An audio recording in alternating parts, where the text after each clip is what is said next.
Welcome to my world. Won't you come on in? Greetings, everyone. It's me, Mr. Holster. Wait a second, we'll do this right. The following is a Thorpe TV production brought to you in cooperation with Jack Thorfinson. Ladies and gentlemen, here he comes direct from the bar, Mr. Holster. Anticlimactic. Well, here we are back again for a quick live chat. If there's anybody out, Peter, welcome. Thought I'd bring you up to snuff what's going on here. I missed my coffee in the tack room this week because I had a little problem. So, and it turned out to be nothing but a hospital bill in the end. So there you go with that. But so I thought I'd do this weekend update live tonight and tell you what's going on here this weekend and what I've been doing this week. Greetings, Walter. I've been working on this morning. I was working, actually, yesterday I was too, but this morning I got the backstop on the new shooting range done. Working on that 22 shooting gallery in the woods there. So now all I have to do is clean up the mess I made last fall when I cut down all those trees because they just been lying there since. So tomorrow we're going to go down there with a chainsaw in hand and see what we can get done. Today wasn't too bad, but I kind of got tired out there, and I was down there for 3.5 hours in the Bobcat doing that. Kind of shot my whole day. Nobody got much out of me the rest of the day. That was it. But I was happy to get that shooting range, the backstop on the shooting range done, because we're in a dry spell already, even though it's been doing nothing but raining all spring long. When it decided to stop raining, it decided to go to 90 degrees. Yeah, just me and the Bobcat. Well, actually, Jack was supervising. He was in a lawn chair with he brought along a little cooler of beers and sat in a lawn chair and told me what to do. So I was happy to get that done. And yesterday, I spent the day pounding my head against the wall. Yeah, two reasons. Number one, I was in the hospital yesterday. That was pounding my head against the wall too. But the other, I was trying to clean up the cattle pens, and it just wasn't. It's not dry enough in there yet. So I got maybe a third of it cleaned up, and the rest there was nothing I could do because my wheels were just spinning, so I couldn't pick the crap up. But I did do a little work with put in a little drainage ditch and made a little berm in front of the shelter for the cattle.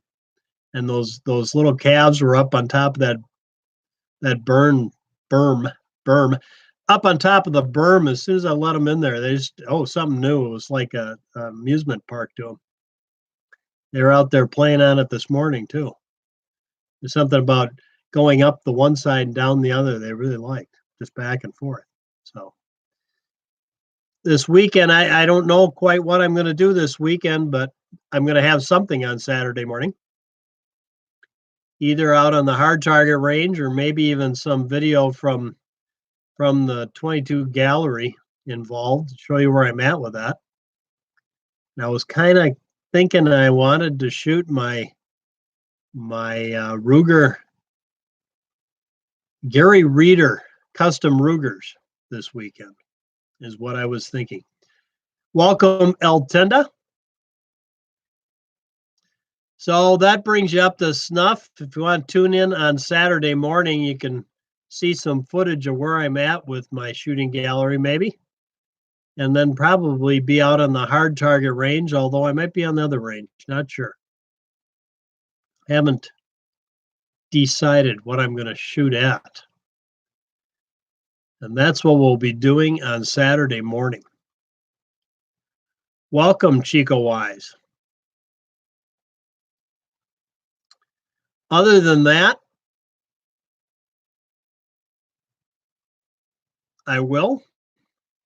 And so they told me at the hospital that all the expensive tests they ran and the CT scan and everything else told them I'm fine. Yeah, everything they thought was there wasn't apparently. So that was just, as they say, there's nothing an expensive operation, or in this case, an expensive, well, I don't know what you would call it, expensive radioactive test can't cure. So that little scare was put down fast, I guess. So they keep making me do all these things because of the chemo treatments and the side effects. That was just to see if I had a problem with the chemo side effect problem. Anyway, whatever, doesn't matter. It was all a waste of time and money. But I guess we have to prove these things, is the theory. At any rate, besides just that, it shot like 2 hours of my day. More time driving back and forth than anything, but there we have that. So, and Keck, greetings. Other than that, I'm going to ask you, you guys are on there right now, I'll ask you a question because I was trying to find some of these, and this is part of the problem. Nobody wants to agree on what to call them, I think, because Midway USA is calling them polymer ballistic targets. Those little animal targets that are the self-healing. I call them self-healing targets. I'm having a little trouble finding anything but a groundhog and a crow. So if anybody's got any ideas on where I can go to find something besides groundhogs and crows. Nothing wrong with a groundhog and crow, but I need more than just a groundhog and a crow. Polypoppers. Okay.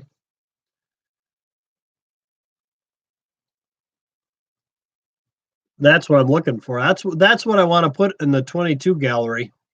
Is I just want animal targets or gee, I'm missing the word now, which happens to me quite a bit nowadays.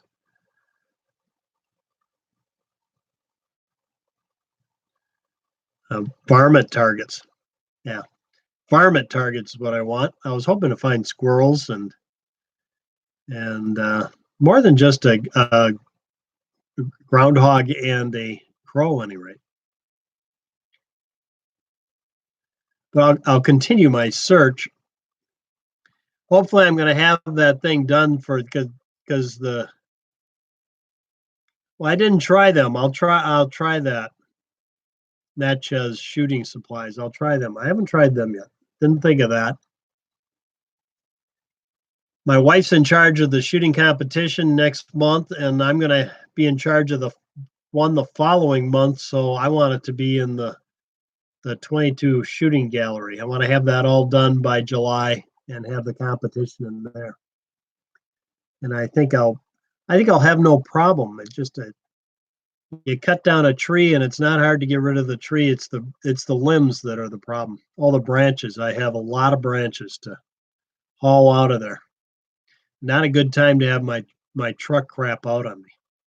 You would think that a fuel pump would last more than 20 years, wouldn't you? I would. I remember when I bought that truck, my brother bought a Suburban the same year. Suburban. Bought him.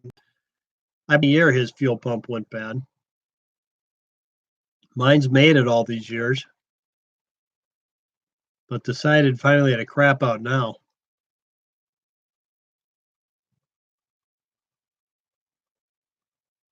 I'll look at cheaper than dirt too.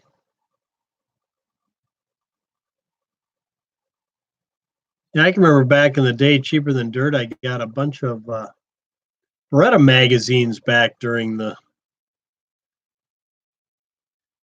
mid 90s when they were hard to get from Cheaper Than Dirt. That's the only time I bought anything from them that I can recall.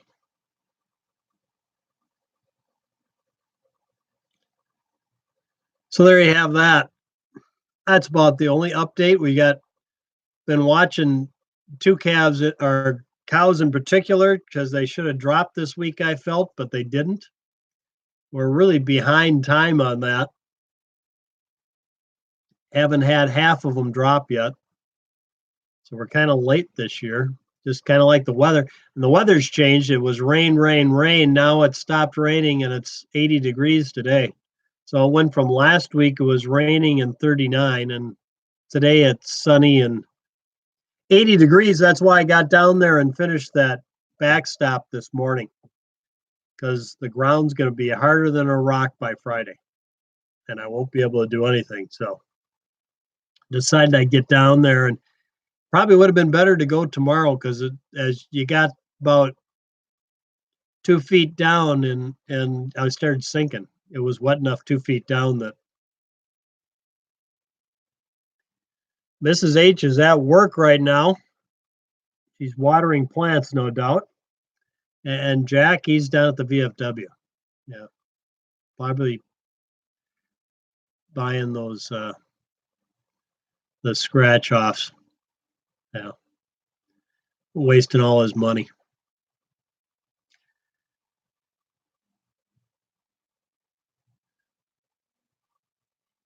So there you have it. Hope you tune in on Saturday morning. We get out in that hard Traeger range with those Rugers. It's my plan. Pull tabs, yeah. He always buying the pull tabs. Of course, that cost me $27.50 to get my truck back that one time to a pull tab episode. At any rate, till then, from Mr. Holster and Jack, go out and stay safe. And thanks for stopping in, guys.